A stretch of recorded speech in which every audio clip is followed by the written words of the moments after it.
বিশ্ব কমিউনিষ্ট আন্দোলনের মহান নেতা ফ্রেডেরিক এঙ্গেলসর 128 সংখ্যক মৃত্যুবার্ষিকী উপলক্ষে দলের কাছাড় জেলা সমিতির অন্যতম সদস্য সুব্রত চন্দ্র নাথে এসোসিয়াই কমিউনিষ্ট দলের শিলচর জিলা কার্যালয়ের সন্মুখত তেজ রঙে পতাকা উত্তোলন করে।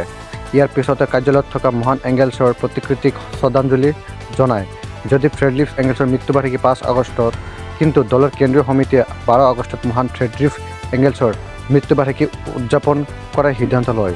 পার্টির জেলা সমিতির সদস্য সুব্রত চন্দ্র নাথে বিশ্ব কমিউনিষ্ট আন্দোলন গঢ়ি তোলার মহান এঙ্গেলসর অৱদান সম্পর্কে প্ৰাসংগিক ভাষণ প্ৰদান কৰে। তেওঁ কয় যে বৰ্তমান বিশ্বৰ শোষিত জনসাধাৰণৰ মুক্তিৰ পথ মাৰ্ক্সবাদী দৰ্শনৰ বিকাশত মহান এঙ্গেলসৰ বিশেষ ভূমিকা আছিল। মাৰ্ক্সৰ সতীৰ্থ হিচাপে তেওঁ কেৱল বৈজ্ঞানিক আৰু দান্দিক প্ৰক্ৰিয়াৰে বিশ্বৰ জ্ঞানৰ ভিত্তি বিশ্লেষণ কৰি মানৱ শোষণৰ কাৰণ আৰু অৱদানৰ পথ নিৰ্ণয় কৰাৰ গুৰুত্বপূৰ্ণ ভূমিকা গ্ৰহণ কৰাই নহয়, মাৰ্ক্সবাদী দৰ্শনলৈও তেওঁ মৌলিক অৱদান এৰি থৈ গৈছিল। গতিকে তেওঁ এতিয়াও সমগ্ৰ বিশ্বৰ শ্ৰমিক শ্ৰেণীৰ বাবে প্ৰাসংগিক। আলোচনাৰ শেষত দলৰ সদস্যসকলে আন্তঃৰাষ্ট্ৰীয় সংগীত পৰিৱেশন কৰে। আজিৰ অনুষ্ঠানত জিলা সমিতিৰ সদস্য ক্ৰমে নকুল ৰঞ্জন পাল, মাধৱ ঘোষ, বিজিত কুমাৰ সিনহা, অঞ্জন চান্দ, গৌৰাঙ্গ চন্দ্র নাথ উপস্থিত থাকে। 12 আগস্ট 1895 সালে 5 আগস্টে বিশ্ব শ্রমিক আন্দোলনের অন্যতম পুরোধা ব্যক্তিত্ব মহান ফ্রেডেরিক এঙ্গেলসের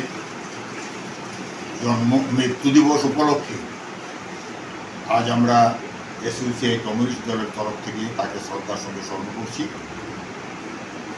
বিশ্ব কমিউনিস্ট আন্দোলনে যে কজন মুষ্টিমেয় ব্যক্তি তাদের যোগদান দিয়েছেন তার মধ্যে কার্ল মার্কস তো অবশ্যই স্মরণীয়, এবং সেই সঙ্গে ফ্রেডেরিক এঙ্গেলসকেও স্মরণ করতে হয়, কারণ মার্কস ছাড়া এঙ্গেলস হয় না, আবার এঙ্গেলস ছাড়া মার্কস হয় না, একজন আরেকজনের পরিপূরক। কার্ল মার্কস যে দর্শনটাকে বৈজ্ঞানিক দৃষ্টিভঙ্গিতে শ্রমিক শ্রেণীর বিপ্লবের পরিপূরক যে দর্শনটা তিনি প্রথম পৃথিবীতে প্রবর্তন করেছিলেন, সেটাকে আরও সমৃদ্ধ করেছেন ফ্রেডেরিক এঙ্গেলস, এবং সেই অর্থে বিশ্ব শ্রমিক আন্দোলনে ফ্রেডেরিক এঙ্গেলস এবং কার্ল মার্কসের অবদান অত্যন্ত গুরুত্বপূর্ণ। এবং আজকে গোটা পৃথিবীতে যে কমিউনিস্ট পার্টিগুলি গড়ে উঠেছে, প্রত্যেকটি কমিউনিস্ট পার্টির এসেন্সটাই হচ্ছে, মূল মন্ত্রটাই হচ্ছে মার্কসিজম এবং এঙ্গেলসের চিন্তাভাবনা। মার্কস এঙ্গেলসকে যেমন আমরা এক সারিতে রাখি, তেমনি আমরা এই যুগের অন্যতম শ্রেষ্ঠ দার্শনিক, মার্ক্সবাদী দার্শনিক লেনিন, স্ট্যালিন, মাও সেতুং এবং শিবদাস ঘোষকেও আমরা একই সঙ্গে স্মরণ করি, কারণ তাদের চিন্তাভাবনা ছাড়া এই পৃথিবীতে শ্রমিক মুক্তি এটা একেবারে অসম্ভব। সর্বপ্রথম কার্ল মার্কস যে সত্যটা উপলব্ধি করতে পেরেছিলেন যে এই সাম্রাজ্যবাদী পুঁজিবাদী বিশ্বে শ্রমিকদের অধিকার যদি প্রতিষ্ঠিত করতে হয়, তাহলে সমাজতন্ত্র নামক একটা অর্থনৈতিক ব্যবস্থার প্রবর্তন করতে হবে। যে সমাজতন্ত্রের বুনিয়াদটা, যে সমাজতন্ত্রের মূল বিষয়টা কার্ল মার্কস এই পৃথিবীতে সর্বপ্রথমে তুলে ধরেছিলেন, এবং শ্রমিক শ্রেণীর মুক্তির জন্য এই সমাজতন্ত্র এবং তারপরে সাম্যবাদ যে অত্যন্ত জরুরি, সেটা কার্ল মার্কস এবং এঙ্গেলস তারা এটা বৈজ্ঞানিকভাবে প্রতিষ্ঠা করে গেছেন।